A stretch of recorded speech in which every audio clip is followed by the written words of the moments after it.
प्रथम दिन के युद्ध में श्री राम से युद्ध में परास्त होने के बाद रावण बहुत चिंता में पड़ जाता है।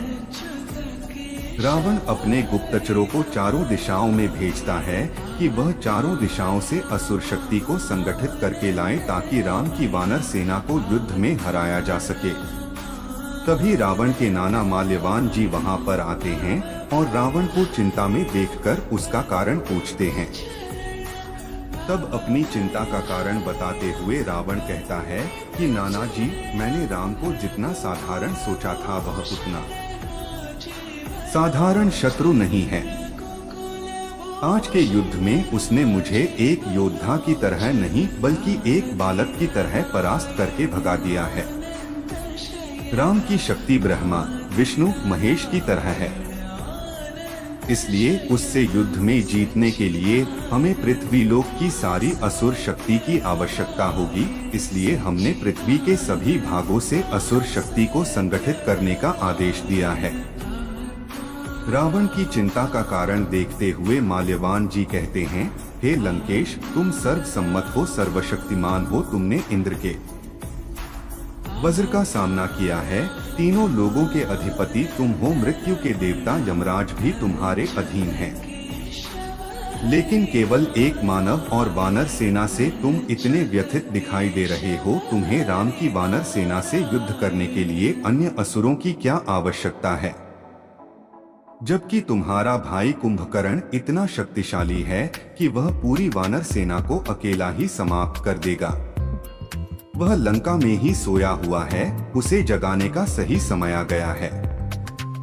तभी रावण को अपना छोटा भाई कुंभकर्ण याद आता है, जो कि महाभट्ट शरीर का मालिक था। कुंभकर्ण का शरीर किसी विशाल पर्वत की तरह था, जो कि एक ही बार में कई गांव के जितना भोजन कर लेता था। अपने नाना मल्यवान जी के याद दिलाने पर युद्ध के कारण रावण कुंभकर्ण को जगाने का आदेश देता है। कुंभकर्ण रावण का छोटा भाई था तथा महर्षि पुलत्स का पुत्र था। कुंभकर्ण जन्म के समय से ही बहुत ही विशाल शरीर का मालिक था। बड़े होने के पश्चात उसका शरीर किसी पर्वत के समान हो गया था। एक समय रावण, कुंभकर्ण और विभीषण तीनों भाइयों ने एक साथ ब्रह्मदेव की तपस्या की तथा उनकी तपस्या से प्रसन्न होकर ब्रह्मा देव ने वरदान मांगने के लिए कहा। जब कुंभकर्ण की बारी आई तो कुंभकर्ण इंद्रासन यानी इंद्रदेव का आसन मांगना चाहता था, लेकिन इंद्रदेव द्वारा देवी सरस्वती से विनती करने पर देवी सरस्वती वरदान मांगते समय कुंभकर्ण की जीभ पर बैठ जाती है और जिस वजह से कुंभकर्ण के मुंह से इंद्रासन के स्थान पर निद्रासन निकल जाता है, उसे सुनकर ब्रह्मदेव तथास्तु कह देते हैं। ब्रह्मदेव कुंभकर्ण को वरदान देते हैं कि वह सदा सोता ही रहेगा। इस पर कुंभकर्ण ब्रह्मदेव से विनती करने लगता है कि उसे ऐसा वरदान ना दिया जाए, तो उस पर दया करके ब्रह्मदेव उसे यह वर देते हैं कि वह 6 महीने तक सोता रहेगा और केवल एक दिन जागेगा और फिर 6 महीने के लिए निद्रा में चला जाएगा।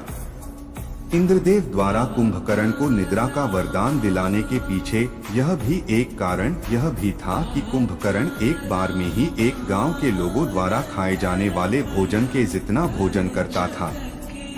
इसलिए यदि वह जागता रहेगा तो उसके कारण पृथ्वी पर भोजन का अकाल पड़ जाएगा। इसीलिए उसे निद्रासन का वरदान दिलवाया जाता है।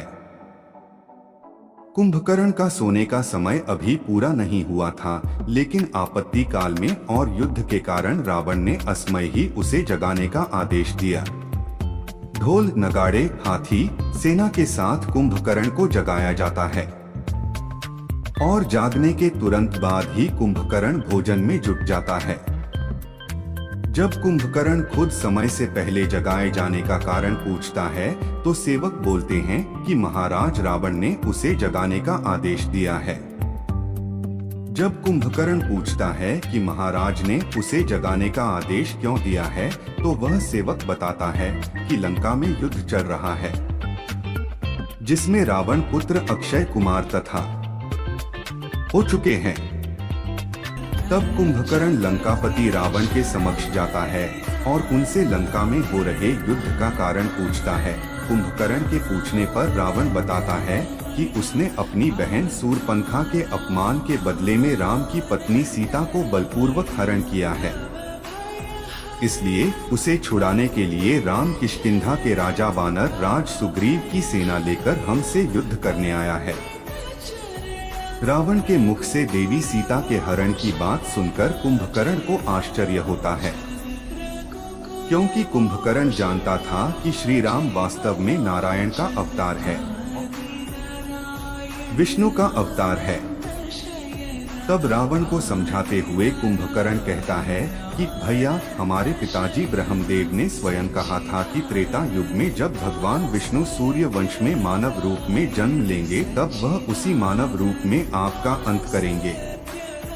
कुंभकर्ण के मुख से अपने शत्रु राम की बढ़ाई सुनकर रावण को क्रोध आ जाता है और वह कुंभकर्ण पर क्रोधित होकर बोलता है, कुंभकर्ण, अगर तुम इस युद्ध में अपने भाई की मदद नहीं कर सकते तो मुझे उपदेश भी मत दो। यदि तुम्हें लगता है कि इसमें मेरा ही सारा दोष है तो तुम जाकर वापस से सो जाओ। यह मेरी लड़ाई है, मैं इसे खुद लड़ लूंगा, मुझे तुम्हारे परामर्श की आवश्यकता नहीं है। तब कुंभकर्ण कहता है कि भैया, मेरा आपको परामर्श देने का उद्देश्य केवल आपका और लंका वासियों का हित है, इसीलिए मैं आपको यह परामर्श दे रहा था कि यदि हो सके तो आप श्री राम से संधि कर लीजिए। लेकिन यदि आप चाहते हैं कि युद्ध हो तो मैं आपकी ओर से युद्ध करने अवश्य जाऊंगा। आपका छोटा भाई होने के नाते मेरा यह कर्तव्य बनता है कि जब तक मेरे प्राण हैं तब तक आप पर कोई आँच न आए। भले ही मैं जानता हूँ कि और राम भगवान विष्णु का अवतार है, लेकिन फिर भी मैं युद्ध में पीठ नहीं दिखाऊंगा और एक सच्चे वीर की भांति उनसे युद्ध करूंगा। इसीलिए मैं आपको यह परामर्श दे रहा था कि यदि हो सके तो आप श्री राम से संधि कर लीजिए। लेकिन यदि आप चाहते हैं कि युद्ध हो तो मैं आपकी ओर से युद्ध करने अवश्य जाऊंगा। आपका छोटा भाई होने के नाते मेरा यह कर्तव्य बनता है कि जब तक मेरे प्राण हैं तब तक आप पर कोई आँच न आए। भले ही मैं जानता हूँ कि और राम भगवान विष्णु का अवतार है, लेकिन फिर भी मैं युद्ध में पीठ नहीं दिखाऊंगा और एक सच्चे वीर की भांति उनसे युद्ध करूंगा। भले ही इसमें मुझे वीरगति प्राप्त हो, लेकिन महाराजा रावण की आन बान और शान बरकरार रहेगी। यह कहकर कुंभकर्ण युद्ध में जाने के लिए रावण से आज्ञा मांगता है। युद्ध के लिए जाते जाते कुंभकर्ण रावण से यहाँ कहता है कि भैया, यदि मैं इस युद्ध में मृत्यु को प्राप्त हो जाऊं तो कृपया करके आप राम से संधि कर लेना, क्योंकि मेरी मृत्यु के पश्चात लंका में कोई भी राम का सामना नहीं कर पाएगा। इतना कहकर कुंभकर्ण युद्ध भूमि की तरफ चला जाता है। युद्ध भूमि में आते ही कुंभकर्ण अपने विशाल शरीर के कारण वानर सेना को कुचलने लगता। तरह वानर सैनिकों को कुछ चल रहा था। कुछ को वह अपने पैरों नीचे दबा देता तो कुछ को अपने सांस से उड़ा दे रहा था। कुंभकर्ण के आने से वानर सेना में भगदड़ मच जाती है। कुंभकर्ण को देखकर विभीषण जी श्री राम से कहते हैं कि हे प्रभु, ये रावण का छोटा और मेरा बड़ा भाई कुंभकर्ण है, बहुत ही शक्तिशाली और मायावी है। यदि इसे रोका न गया तो यह पूरी वानर सेना को खा जाएगा। फिर विभीषण श्रीराम से यह अनुरोध करते हैं कि मैं कुंभकर्ण से एक बार बातचीत करना चाहता हूँ। हो सकता है कि कुंभकर्ण मेरी बात मानकर हमारी तरफ आ जाए, इससे यह युद्ध हुआ अपने आप ही समाप्त हो जाएगा। श्री राम से आज्ञा लेकर विभीषण कुंभकर्ण को मिलने तथा सलाह देने के लिए जाते हैं। अपने छोटे भाई विभीषण को देखकर कुंभकर्ण को उस पर मोह आ जाता है और वह उसे अपने हाथ पर उठा लेता है। तब अपने सामने लाकर कुंभकर्ण विभीषण से कुशल मंगल पूछता और यह भी कहता है कि तुमने शत्रु से मित्रता करके अच्छा नहीं किया। विभीषण जी कुंभकर्ण को बताते हैं कि उसने स्वयं अपनी इच्छा से लंका का त्याग नहीं किया, बल्कि भैया रावण ने मुझे अपमानित करके निकाल दिया था। और हमारी माता कैकसी के परामर्श से ही मैं श्री राम की शरण में आया था, ताकि लंका के निर्दोष प्रजा को रावण के कुकर्म के परिणाम से बचा सकूं। मैंने भैया रावण को बहुत समझाया था कि वह सीता को सम्मान के साथ श्री राम को लौटा दे, लेकिन उन्होंने मेरा परामर्श नहीं माना और भरी सभा में मुझे अपमानित करके लंका से निकाल दिया। विभीषण की बात सुनकर कुंभकर्ण कहता है कि तब भी तुम्हारा कर्तव्य था कि अपने भाई के साथ युद्ध में खड़े रहते, ना कि शत्रु के साथ जा मिलते। भाई वही है जो बुरे वक्त में भी अपने भाई के साथ खड़ा रहता है। इसलिए मैंने भैया रावण की तरफ से युद्ध करने का फैसला लिया है।